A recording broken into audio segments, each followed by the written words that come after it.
My name is Andrea Nicholas Hilsman. I am going to be 83 years old on June 20th. I was born June 20th, 1938 in Fresno, California.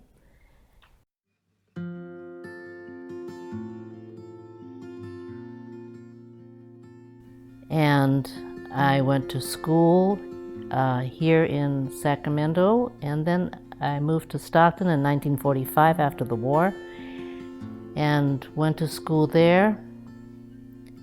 Went all the way through, got my bachelor's. It took me a long time to get my bachelor's degree because I got married and had kids, and so I did not get my bachelor's degree in education until 1970 through the Teacher Corps program. I was in the first undergraduate program, and then it took me another 4 years to get my master's.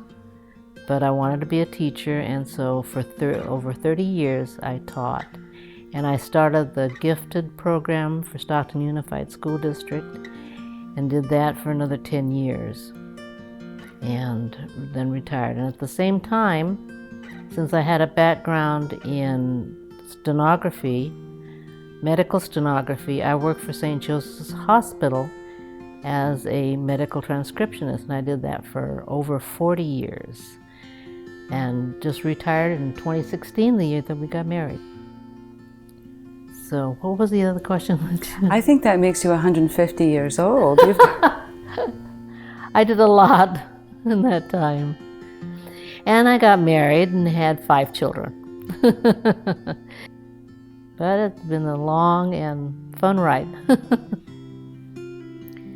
The first time that I remember about being in public transit was in 1942 when I was about 4 years old, and my mom and dad had found a sign that said all those of Japanese descent are to be rounded up and taken on and moved to a relocation camp. And so we were living in a labor camp up in Yolo County, and so they brought I believe it was a Greyhound bus to come and pick us up. And because my dad was Filipino, he could not go with us. And so my mom, my brother who was 2, and I was 4, got on the bus. I remember standing up on that bus behind the driver, holding onto the bar that's right behind his seat. My mom and brother were seated right in front of me. And I remember what I was wearing, a little flowered dress. And then we got to the railroad station here in Sacramento. And I remember the train that we got on. And it was toward evening time, and they did not provide any food for us. So my dad had to go and rush out to a Chinese restaurant to get us some food to take on the train. And I remember getting on that train and climbing up on the seat. The color of the seats were kind of a tan, beige color, and they were hard. And I was restless and I couldn't sleep, and it was starting to get dark, and the soldier came by, and he looked at me because I was moving around, and he says, "Go to sleep." And it scared the heck out of me because he was a big guy, and I remember he was carrying a gun. Why he was carrying a gun, I don't know, but it scared me. And then it took us about a day and a half, I think, to reach Tule Lake. And that was my first train ride. They used to take the children and take them to the laundry room where we had our own little towels with our name on it. And then, because it was out in a dry desert, they took us out into the desert area, and we would pick the shells that we found there in the desert, string them up and make necklaces. And I remember painting mine a bright blue, and I hung it on the back of the door of the laundry room. And after that, we left to go back home, and I forgot my necklace. So that's the main thing I remember about the camp. I remember we had to eat assembly line for meals, and they didn't know how to fix rice for Japanese people. You know, you just have it steamed. What they did, the American style, was they would put butter in it, and my mother couldn't eat it that way. And I don't remember whether I ate it. I must have, but that's all I remember, being in one big dining room, having rice with butter, and I didn't like it. And they served us macaroni, which I didn't like then either. My brother was 2 years old, and all he did was cry. I remember that because he missed my dad. And I remember that we had to sleep on cots, and I didn't want to get into the cot because I thought I would fall out, because they were the narrow ones for one person. I remember that she was very quiet, and because she was there with us and the other Japanese could see that we were not full-blooded Japanese, that they kind of stayed away from her, because it was at that time you weren't supposed to marry outside of your own ethnic group. And I remember her being very quiet about it. She never talked about the camp until much, much later, after my dad passed away. And sometimes I would take her to Reno to go gamble, and we'd go on the bus. And on the way back, when it was dark, she would kind of open up a little bit and talk to me about it, about how she felt isolated and everything like that, because nobody wanted to be by her. I actually like train traveling now, and if I had a choice, I think I would rather go by train than to fly. So no, I don't have any bad thoughts about the train. Well, it really saddens me to see what's happening in society now between all the different ethnic groups. And that's, I wanted to become a teacher, I think, because I wanted to reach out to the students that I had and teach them about getting along with others. Not so much the academics, but I wanted them to realize that they're all human beings and we're all here to help each other.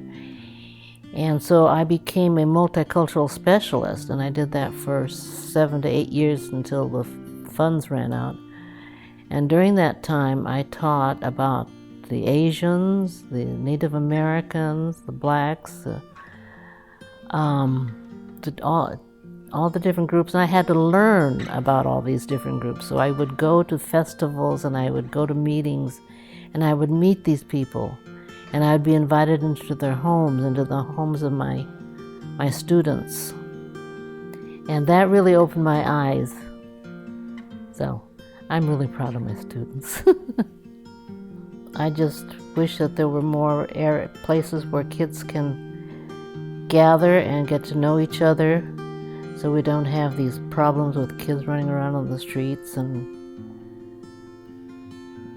getting into trouble, you know. So I don't go out as much as I used to because of my Parkinson's, but I do take hula lessons.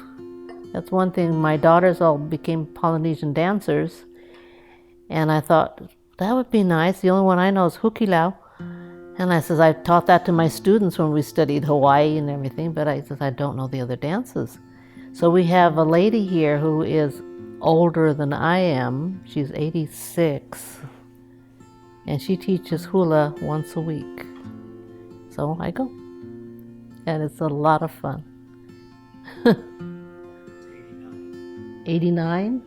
Oh, I'm sorry, I thought she was 86. Maybe she's the one you should have interviewed. No, I think I've been very blessed.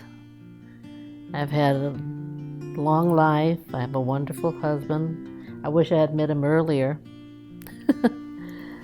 Can we get the husband over here to sit right here for a moment? I have wonderful grandchildren. I did lose my youngest daughter 2 years ago. But my other children, you worry about them as they're growing up. My 57-year-old son just got married on April 30th after he had open heart surgery. And I prayed that he would live through that, and he did. So I went with a couple of friends and one of our dance teachers, and she had recommended that we go to the Carmichael Elks because they have a nice dance floor, and they have dances once a month on a Monday. So I took Mondays off from my work at the hospital, and I went there, and I was sitting at one of the back tables, and we were early before the bands had set up. So I was waiting there, and he came in. I didn't pay attention, but he came in, and everybody there said, "Dave!" And of course I look up, who's this Dave? And he's wearing his hat. You were wearing your Greek hat. And so I said, and then he started dancing by himself out on the floor.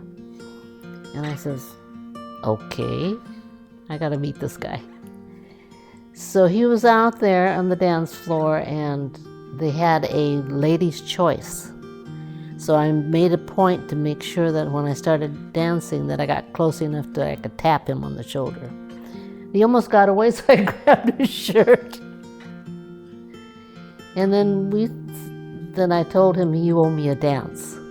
He didn't owe me a dance, but I told him he owed me a dance. So he did come over to ask me for another dance, but at the same time he said, you see that other woman over there? I'll never let you down on this. See that other woman? She's the one I dance with the most. And I said, is he trying to tell me something? Then he tried to tell me that it was Filipino. I had Filipino blood in him. I looked at your blue hazel eyes and I said, no way. But you found out you were wrong. I was wrong. He's the best thing that ever happened to me. He does all the work. I do the cooking. How many people do you know was a teacher, then you change your clothes, go to the hospital, you should be a transcriber, and raise 5 kids at the same time? That's not an easy task. Women are amazing. It's incredible. What you can do, yeah. You don't think you can do it, but you can. And